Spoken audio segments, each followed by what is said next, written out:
May the 28th, and I thought we'd do a little tour of the outside of the apartment building, because it's very similar to what you had, I think, on Douglas Avenue, or whatever that place was that I was at. This is open outside the apartment house, just like yours was, with steps going this way, some more apartments, and steps going that way. Now, I just did a complete turnaround. This side's the pool, out here. This is Memorial Day weekend, by the way. Okay. And here's the old apartment. Even got a doorbell. And this is like the place you had just before the house.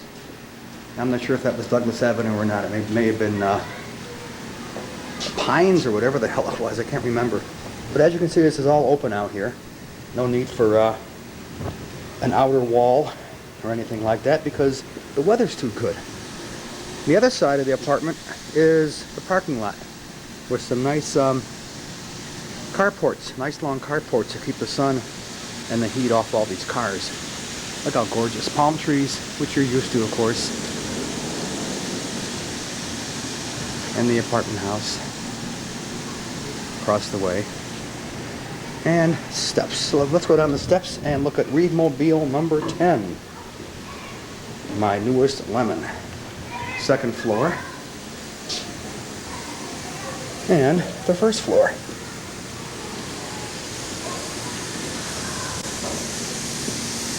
Right over here is the new Reeve-Mobile, sitting in the shade, but she'll still be coming out pretty good. I've even got a license plate for this thing. Oh, nice wind. That's beautiful. Nice wind. My temporary tag. Now let's do a little enhanced zoom here, because we can do it. There we go.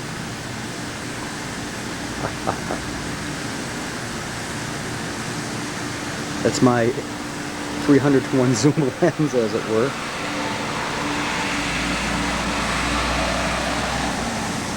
But here's the car, 1985 Chrysler. Let's do a little jump cut. This is tricky because one, it's in the shade, and two, there's a lot of wind. You're gonna hear a lot of wind noise.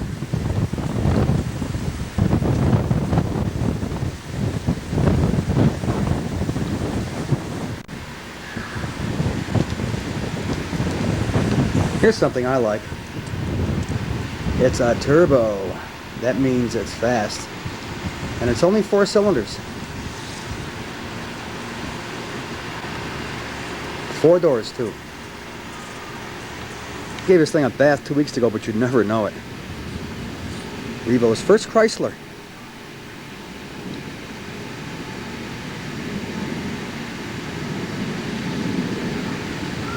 Show you the worst part of the car in a second.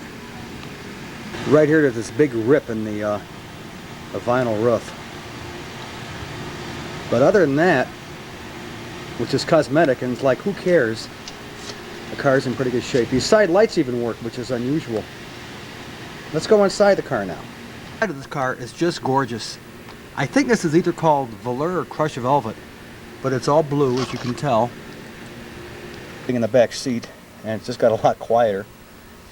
Here's the front and the digital dash, which I'll of course show you in more detail in a second. But this is kind of nice. It's got some stuff here I never had in the car before. Boy, it sure got quiet. That's one thing about this velour interior.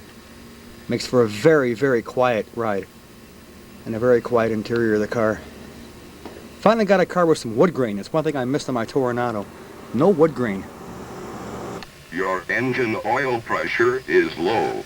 Prompt service is required. That's something else. This car talks to you. Okay, we are now on the full range autofocus. And we can get a pretty good close-up of the dash. At least it has gauges, real gauges. There's the oil and the volts and all that. Come on, focus. Let's try it manually. Nope. Oh, there we go. Just starting to focus. Oil in the volts. No, gotta go on auto. There we go.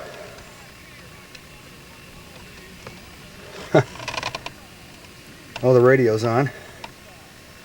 Let's see. I think the radio's on.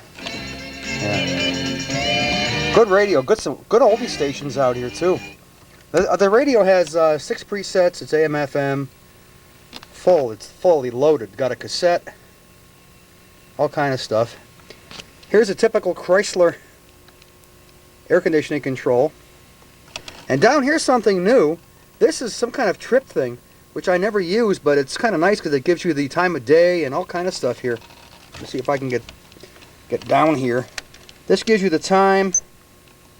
If you want to go on a trip, you can set how much time you have to go and how many miles you've traveled. Your average speed, miles per hour. How much gas you've consumed. How many average miles per gallon. What else? US or metric, of course. It also gives you liters. How many miles you can go till the tank's empty. That's your range. Your ETA, which you can set or reset somehow. It's kind of neat. I just always keep it on time, so I know what time of day it is and what day it is and everything else. But not a bad car. You see the interior is in awfully good shape. Just the exterior is kind of screwed up. This is kind of nice because over here you have an ashtray. Below that, this is really... It doesn't lock. This is a pain. Here's a storage thing where I keep my tapes, and down here is a cup holder. All the way on the floor. Sorry about shaking the camera so much, but it's not exactly balanced on my shoulder. So there's our nice digital dash. What else? We have window controls here. Has power windows and remote mirror control. And of course the seats recline all the way, which is nice. Of course, when a door is open, it shows you right here on the message center, which is also nice. Car that has the gas cap release and the trunk release on the floor, which is European style or Japanese style or whatever style you want to call it. So that's Readmobile number 10, my first Chrysler, an '85 New Yorker, loaded, which we only paid $2 grand for. So all the repairs notwithstanding, I think we did okay. At least I hope so. No rust, of course. Cars don't rust out here. Why it looks so good. So, there you have it. See you later.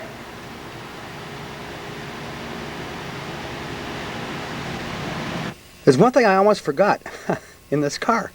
One thing that we're missing. And that's way up here on the ceiling.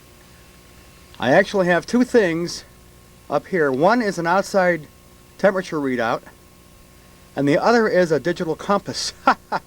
Shows which way the car is facing, which is kind of neat. Yeah, it's only 93 out right now, and this can also be changed to English or metric, but that's kind of neat. And you can turn the display off if you want. Another view from the back seat. We have two of these armrests that go down independently. Both of the front seats can move independently. They can recline, tilt, whatever you want. So let's try again. Ray Glasser here on May, is it the 28th today? Saturday, 1994. Bye.